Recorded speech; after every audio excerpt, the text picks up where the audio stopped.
মই এক খুচা মাৰিম তোৰে আমৰা গুটি হেন চকু দুটা খক্তা মাৰি বাহিৰ কৰি আনিম তই কেকৰিক চিনি পোৱা নাই ন এই মোৰ কেকৰিৰ বেটাৰী ৰিক্সাত উঠলি 20 নামলি 40 কাৰণ এইখান কেকৰিৰ ৰিক্সা হয় সমগ্ৰ ৰাজ্যতে এতিয়া পঞ্চায়ত নিৰ্বাচনৰ কুচকাৱাজ চলিছে যুদ্ধদেহী মনোভাৱেৰে প্ৰাৰ্থী দলীয় সমৰ্থকসকলে আগবাঢ়িছে আৰু আজি বিভিন্নজনে মনোনয়ন পত্ৰ দাখিল কৰিছে অহাকাইলৈ হয়তো সামৰণিৰ দিন এতিয়া মই উপস্থিত আছোঁ নলবাৰী জিলাৰ পশ্চিম নলবাৰী অঞ্চলৰ হেলচা গাঁৱত সমগ্ৰ অসমতে চিৰপৰিচিত কেকৰি অভিনয় কৰি ৰাইজৰ সমাদৰ লাভ কৰিছিল সেই চিমিৰাণী বৰ্মনৰ মই বাসগৃহত উপস্থিত আছোঁ আমি তেখেতক জিলা পৰিষদৰ যি প্ৰাৰ্থিত্ব পাইছে দলীয়ভাৱে তাৰ কাৰণে আমি শুভেচ্ছা যাচিছোঁ ধন্যবাদ অনুভৱ খুব বেছি ভাল লাগিছে আজি মুকালমুৱাত বিজেপিৰ কাৰ্যালয়ত সভা অনুষ্ঠান কৰা হৈছিলে তাত আমাৰ শ্ৰদ্ধাৰ নাৰায়ণ ডেকা দেৱ তেখেত আহিছিলে আৰু তেখেতৰ হাতেৰে আৰু দলীয় প্ৰাৰ্থিত্ব নেতৃত্বত মোক টিকট প্ৰদান কৰা হৈছে এতিয়া অহাকালিলৈ মোৰ মনোনয়ন পত্ৰ দাখিল হ'ব তো ভাবিব নোৱাৰা অনুভৱ ভাল লাগিছে অভিনয়ৰ পৰা ৰাজনীতিলৈ অভিনয়টো মোৰ তেজত আছে মোৰ দেউতাই অভিনয় কৰিছিলে অভিনয় খুব ভাল পাওঁ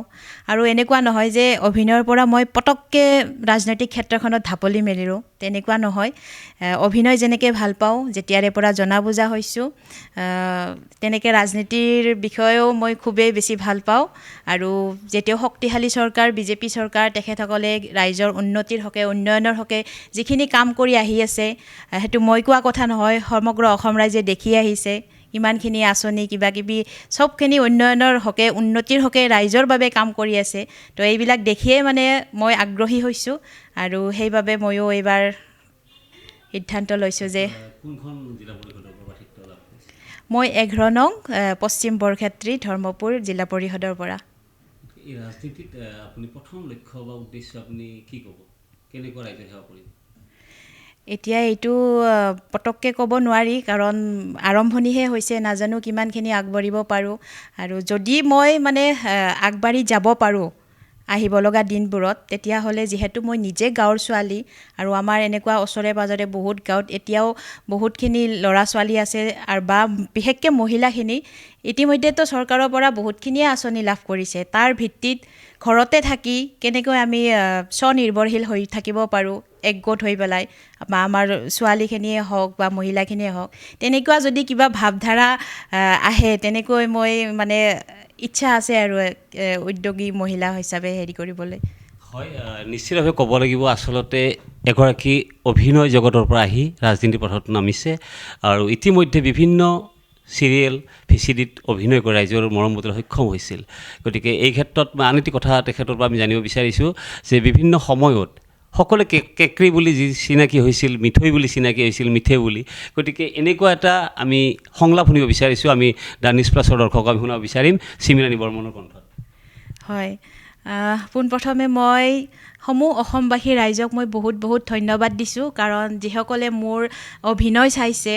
বহুতখিনি মৰম দিছে কেকৰি হিচাপে মই যথেষ্টখিনি ৰাইজৰ মাজত এতিয়াও ওলাই গ'লে মই কেকৰি হিচাপে বহুত মৰম পাওঁ আদৰ পাওঁ আৰু মোক আগবাঢ়ি যাবলৈ বহুতখিনি উৎসাহ যোগায় তাৰ বাবে আপোনালোকক ধন্যবাদ জনাইছোঁ আৰু সংলাপ বুলি ক'লে মই এতিয়া বৰ্তমান এখন ৰং চেনেলত সম্প্ৰচাৰিত হৈ আছে হাইঐ খাপলাংকাই তাৰে এটি সৰু ডাইলগ কৈ দিছোঁ মা কসম হায়দ্ৰাবাদ কি চাৰমিনাৰ 60 মে কুতুব মিনাৰ এই মোৰ কেকৰিৰ বেটাৰী ৰিক্সাত উঠলি 20 নামলি 40 কাৰণ এইখান কেকৰিৰ ৰিক্সা হয় তেনেকুৱা এটা ডাইলগ আছিলে বহুতখিনি আছে ডাইলগ তাৰ ভিতৰত কিছু মোৰ মনত নাই বাৰু এতিয়া যিকোনো খবৰৰ বাবে যোগাযোগ কৰক 7099017330 লগতে 7099017110 নম্বৰত